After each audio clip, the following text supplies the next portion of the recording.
Now we are going to discuss classless interdomain routing or CIDR, and it's pronounced CIDR. And it's also called supernetting because it takes the idea of subnetting even further. CIDR is a technique that solves two major scaling problems in the internet. The first one is exhaustion of the 32-bit IP version 4 address space, and in particular class B addresses, because we know that there are 2 to the power 14 class B network addresses are possible, which is about 16,000. It's not much. And a root of the problem is that there is a vast discrepancy in the number of hosts that one can attach to a class B address and a class C address. In the case of class B, the possibility of number of hosts being about 65,000, and in the case of class C address it goes down to 254, which is too small for needs of many users. And the second problem that CIDR solves is the growth of routing table. Right, as we add more and more networks, we have to add more and more entries to the routing table. The problem with these classful addresses that we have seen, these class A, B, and C addresses, is that this scheme is quite rigid. We need to realize that the address space that these represent, correspond to three very, very different sizes. Class A represents about 16 million, host addresses. Class B is about 65,000. And on the other hand, class C is only 254. Suppose we have to assign an IP address to a network that has 256 hosts. This number is slightly larger than what a class C address can accommodate, and therefore we have to assign a class B address. But if we do that, the efficiency of this address assignment becomes very low, because we are using 256 IP addresses out of a pool of 65,535 IP addresses, which gives us an efficiency of just 0.39%. And note that subnetting is not going to be very helpful here, because recall that in the case of subnetting, we were first beginning with some, let's say, class B address. In this case, this was a network with class B address 128.96, and then we were distributing the addresses from this pool to different networks. So we were allocating, for example, half of a class C address here, another half of class C address here, then another class C address here.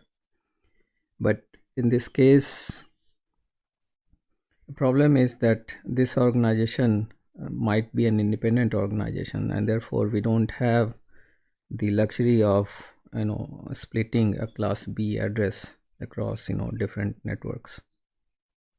So then you may say that why not assign 2 class C addresses to this network, and that's doable. That's actually what we will do. But there is a problem here. So if we start assigning class C addresses randomly, every network needs to have an entry in the routing table, and so our routing tables are going to grow very big, and that's something that we certainly do not want. The main idea here is that instead of handing out class C addresses at random, we hand out a block of contiguous class C addresses, and this is actually important. Let us consider an example. Suppose we need to allocate a pool of IP addresses where 16 class C addresses would suffice. And so we assign class C addresses starting from 192.4.16 through 192.4.31. In this pool, this first 8 bits are the same. The second 8 bits are also the same, and then the first 4 bits are the same. And so for 16 this is going to be just all zeros, and for 31 it's going to be all ones, and the other 14 addresses are somewhere here. And so by doing this, we have created a network number that is 20 bits long. This is 8, 8, and 4.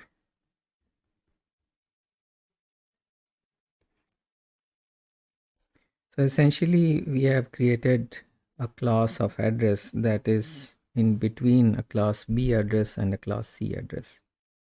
So in this case, we have the first 20 bits representing the network address part, and then the last 12 bits representing the host address part. So this extra flexibility allows us to allocate IP addresses more efficiently than the classful addressing scheme. So the benefit of doing this is now we just need one entry in the forwarding table. However, to make this scheme work, we need to hand out blocks of class C addresses that are contiguous, so that they can share a common prefix. And they also need to be in a power of 2, so either 2 class C addresses or 4 or so on. In CIDR, we use this convention to write the length of the prefix after the network address. So in this example, we had created a prefix of 20 bit. So we would denote this block of addresses as 192.4.16/20. So in some sense, this prefix notation is similar to masks, but here the condition is that the bits are contiguous, which was not a requirement in the case of subnet masks. You can even write class full addresses in this prefix notation. So for example, class B address, let's say 135.22 could be written as 135.22/16, or a class C address like 220.55.34/24. To see how CIDR is helpful with respect to maintaining a scalability of forwarding table, consider an ISP that suppose is going to eventually serve about 2000 customers. And so this ISP is allocated a block of 8 contiguous class C addresses starting at 128.112.128, going all the way to 128.112.135. And so basically what we have done is we have created a prefix of size 21 bits. And so all this ISP needs to advertise to outside networks is this address 128.112.128, the prefix 21. And any packet that is supposed to be delivered to any of the hosts that are going to be attached or allocated an IP address from this pool will eventually is going to be routed through this ISP, and so this is sufficient. So in our discussion, we have seen that CIDR tries to balance the desire to minimize the number of routes that a router needs to know. Right? So if all the routes that a router sort of needs to know are class B addresses, then that's not an efficient allocation. On the other hand, if all the routes that a router needs to know are class C addresses, that's too much. And so CIDR sort of tries to strike a balance here. And we also saw that CIDR uses aggregate routes, right? It uses just a single entry in forwarding table, right, to tell a router how to reach a lot of different networks, as we saw in the previous example.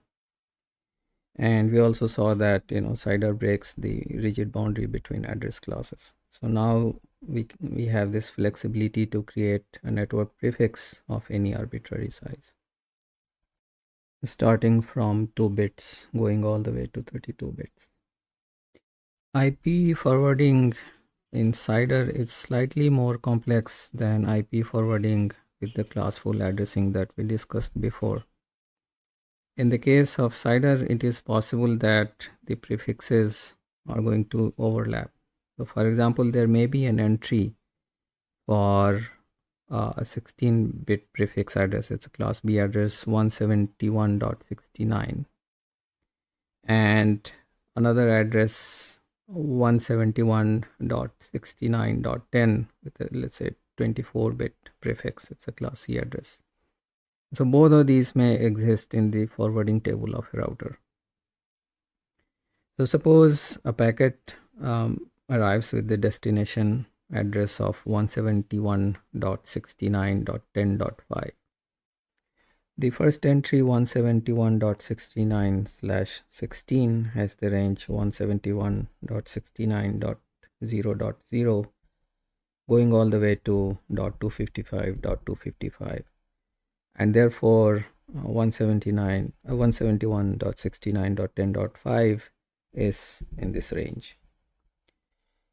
With the second prefix, it's a 24-bit prefix, so it has this range 171.69.10.0 going all the way to 171.69.10.255, and this IP address 171.69.10.5 also matches the second entry. However, the second entry is going to be used because it uses this principle of longest match. So the most specific match is used to determine the forwarding. Let's consider one more example. So now suppose the destination address is 171.69.20.5, and so it will match the first one because this belongs to this pool of IP addresses. However, it won't match the second entry because this range 171.69.10.0 going to 10.255 is outside this IP address 20.5, and therefore in the case of this second datagram, the rule for the first entry is going to be used. We are going to look at IP version 6. Most regional internet registries have run out of IP version 4 address pool. Some got this pool exhausted long time ago. So people recognize the need for extending IP version 4 long time ago. IETF has started working on IP version 6 in 1991, and the first RFC came out in 1995. And although it had been quite some time, the adoption of IP version 6 hasn't happened fully yet. And we will discuss some of the reasons why that's the case later on. IP version 6 extends IP version 4 in a major way by allocating more bits for IP address. So in the case of IP version 6, it uses 128-bit addresses. So while we had about 4 billion IP version 4 addresses, the number of addresses in IP version 6 is staggering. It's 3.4 times 10 to the power 38 addresses. So you would have roughly 1500 IP version 6 addresses per square feet of Earth's surface. IP version 6 also has a host of new features. It supports auto configuration. By auto configuration, we mean that a node can acquire an IP address by itself. It supports enhanced routing functionality, including support for mobility, and it supports multicast. It supports real-time service. It has enhanced authentication and security. It supports end-to-end fragmentation, and it also supports source routing, something that we learned earlier. One of the reasons why the switch to IP version 6 is slow is that the motivation to make the switch is not that strong anymore, because the features that the let's say the additional features over IP version 4 that IP version 6 provides has already been sort of implemented in IP version 4. As Peterson and Davey note, it is interesting to note that while many of these features were absent from IP version 4 at the time IP version 6 was being designed, support for all of them has made its way into IP version 4 in recent years. And so that's one reason. The second is something called NAT. It stands for Network Address Translation. There are three address blocks that are referred to as private IP address pools. So one is 10.0. This is a class A address. Then there is a second one which is more common, 192.168, that's class B address, and then there is another one, 172.16. And so these IP addresses can be reused inside a network.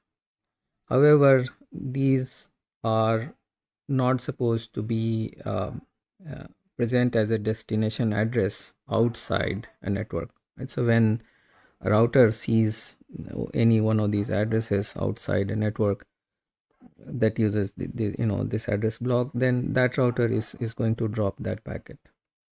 And what NAT, by the way, NAT stands for Network Address Translation.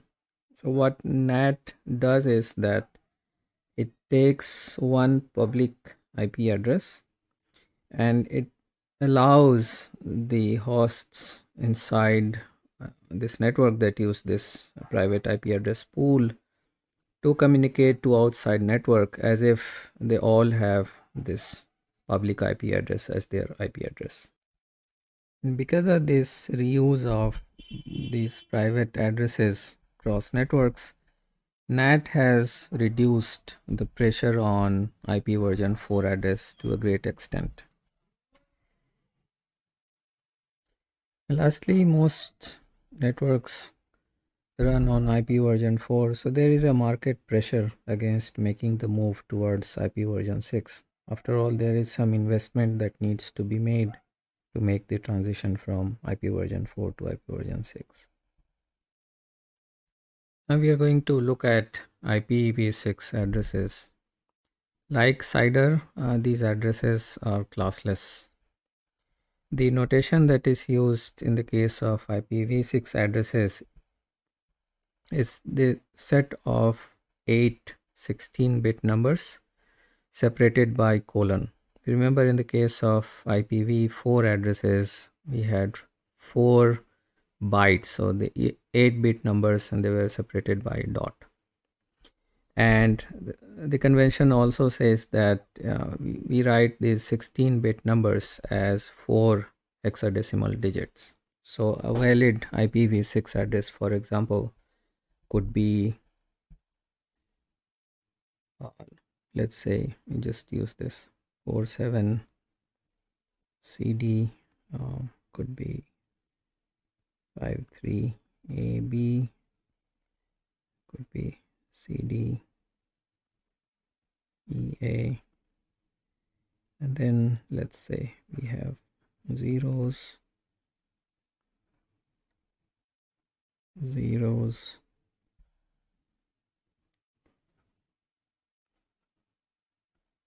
zeros, A4, B2, 1, 2, A2. So this is an IP version 6 address. As you can see, there are 8 groups. 5, 6, 7, 8. Each one has 4 hexadecimal digits. Now, the kind of addresses that we see a lot in the case of IPv6 addresses are this type, where you have lots of consecutive zeros. And so when this happens, we suppress writing these consecutive zeros. And so in this case, we will write this address as 47CD.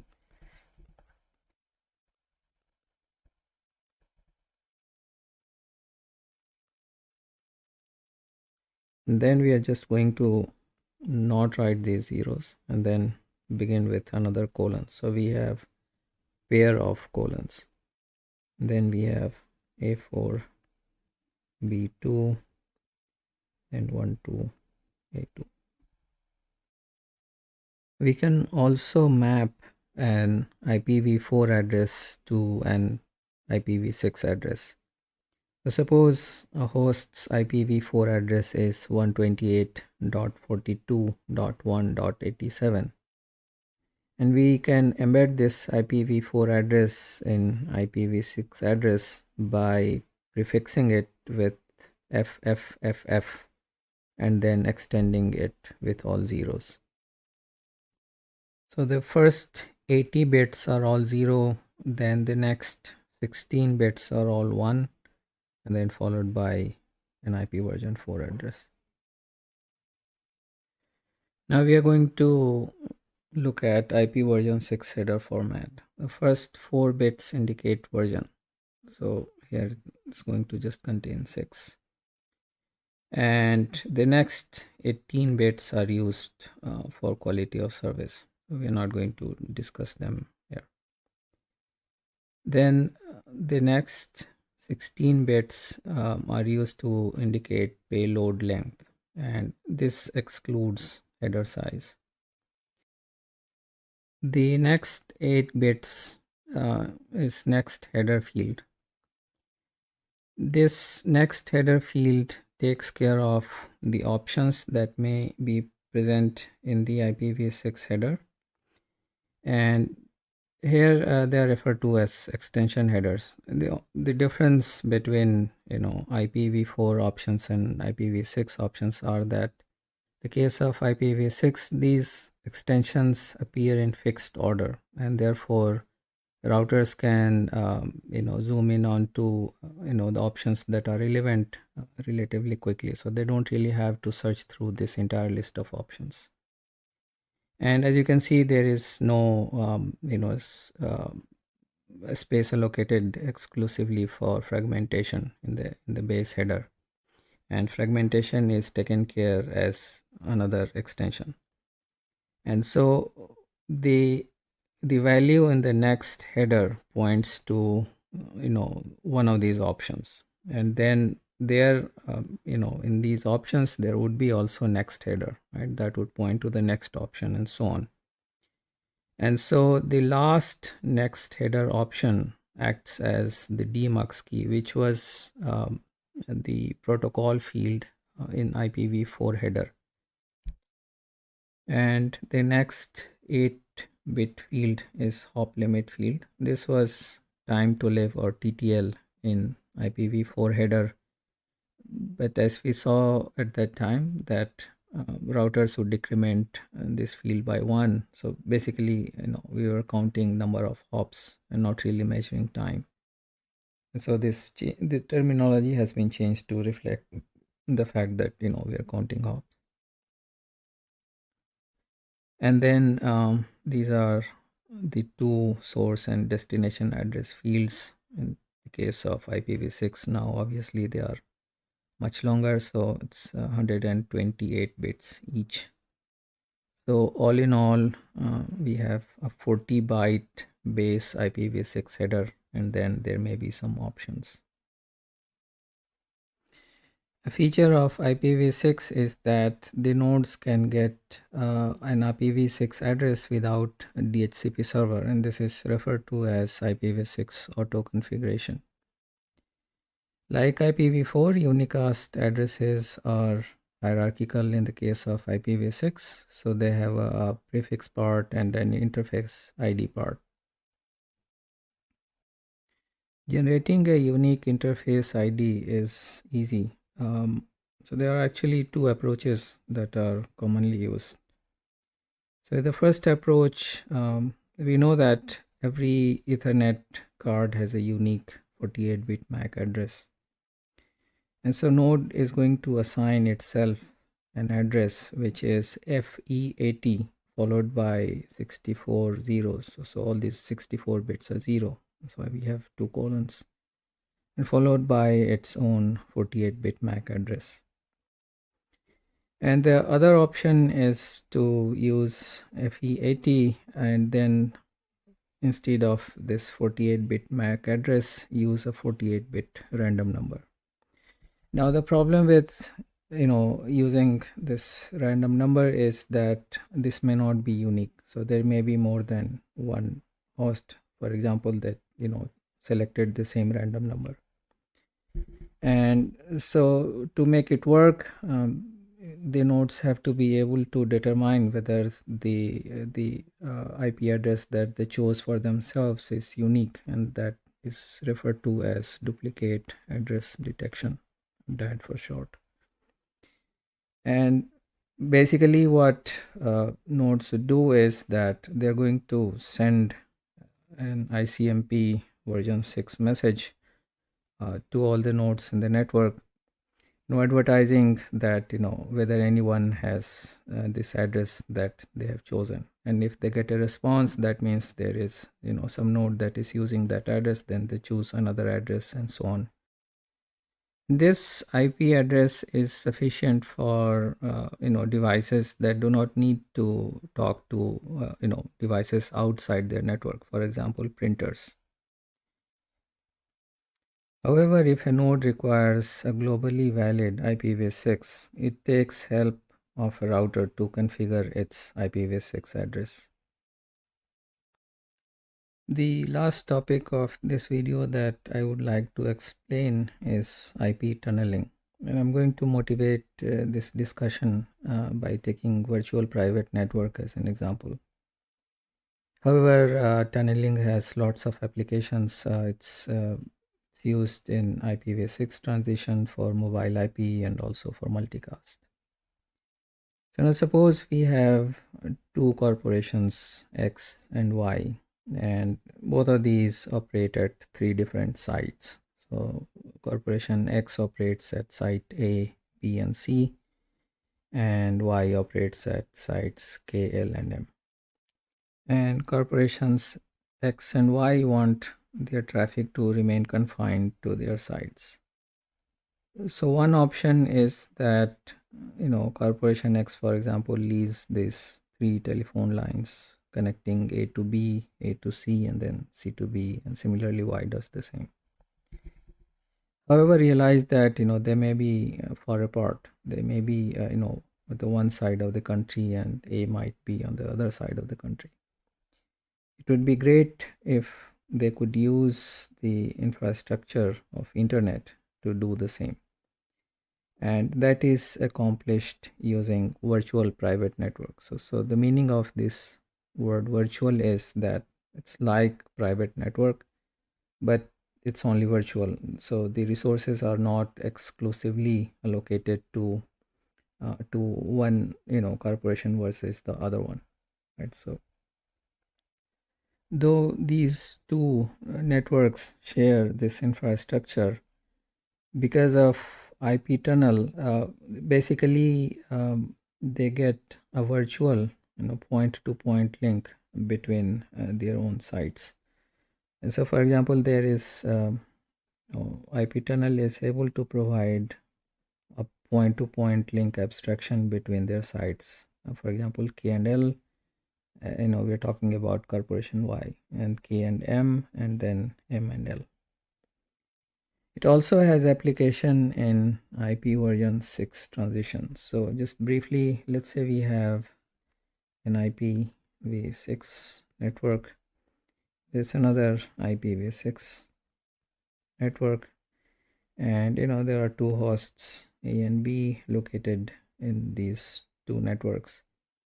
And suppose their packet traverses and reaches part of the internet that only implements IP version 4. And we can use IP tunnel to carry an IP version 6 datagram through an IP version 4 network. Here is an example that shows how IP tunneling works. So let's go back to our VPN example. So suppose a host in network 1 wants to communicate to a host in network 2, right? And suppose they belong to corporation Y, for example. And so in the IP header, the destination would be, the destination IP address would be of the form 2.x. Now, once this datagram arrives at this router R1, the router is going to encapsulate this datagram inside another IP datagram. And in this datagram, it's going to put the destination address as the address of the router that is connected to network 2. So in this figure, this address is 18.5.0.1. And as a source address, it's not shown in this diagram, but as a source address is going to add its own address, not network 1. When this datagram arrives at router R2, it finds that this router is the destination, so it removes this IP header, and then it finds that there is another IP header, and the destination here is some host inside network 2, and so it's going to forward this datagram to network, the interface that connects to network 2. Then you might be wondering that, we just said that we want, this link between R1 and R2, right, that carries this traffic from network 1 to network 2 to be private. But, anybody can, intercept and read this datagram. And to answer that, basically what router 1 would do is it would encrypt this portion of this datagram, and that, only R1 and R2 can encrypt and decrypt these datagrams. And so once it arrives at R2, R2 can decrypt and recover the datagram that is supposed to be forwarded to network 2. Now it's easy to see how IP tunneling can be used for IP version 6 transition. So now suppose that these networks, network 1 and network 2, they are IPv6 networks, and the network in between is IPv4 network. And so all router R1 has to do is to encapsulate, so this is going to be then an IPv6 datagram. Going to encapsulate this IPv6 datagram inside an IPv4 datagram, right? So this is going to have an IPv4 header, and this is going to be an IPv6 header. And same thing happens once this datagram arrives at R2. This IPv4 header is going to be stripped off, and then the rest of the IPv6 datagram is going to be passed on to network 2. Here is a summary of this video. IP provides best effort datagram delivery service. By best effort, we mean unreliable delivery. Packets can be lost, they can arrive in duplicates, they can arrive out of order. There is no guarantee on how much time it's going to take for a packet to reach its destination. We also saw that since we are talking about networking heterogeneous networks, different networks have different idea of what is the maximum datagram size that they are able to carry. And so routers would fragment IP datagrams if this is too big for the outgoing link, and these fragments are reassembled only at the receiving host. We also saw that IP version 4 addresses are 32 bits long and IP version 6 addresses are 128 bits long. And IP addresses are hierarchical. They have a network part and a host address part. We discussed subnetting, and we saw that subnetting allows reuse of a network number across several networks. Then we discussed CIDR. We saw that CIDR compresses routing tables by aggregating network prefixes, and also using CIDR makes the IP address allocations efficient. The material that we covered in this video are discussed in detail in Peterson and Devi, Chapter 3, Section 2, and Chapter 4, Section 1.3. And in Tenenbaum and Weatherall's book, Chapter 6, Sections 1 through 3. The original paper of Surf and Khan is very readable, and I highly recommend that you read this. The title of the paper is A Protocol for Packet Network Intercommunication, and it was published in 1974. Here is a short quiz for you. Find which of the following statements are true. You might want to pause this video.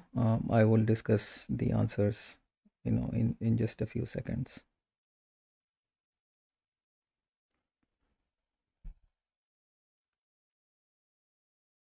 The correct options are A, C, and E. A says that IP does not provide reliable datagram service, and that's correct. IP provides best effort service. B says that a 200 byte IP datagram that includes the header is sent through a link that has an MTU of 500 bytes. And so after fragmentation, it will result in 4 fragments. And actually that is wrong, because this 500 bytes includes the header of the datagram. And so for 4 fragments, we can send only 480 times 4 bytes, right? So we are sending actually 1980 byte of payload, and so this is not enough. Actually, this will result in 1 more fragment. C says that subnet mask 255.255.0.0 defines a 16-bit subnet number. That is correct, because this is 8 bits and that's another 8 bits.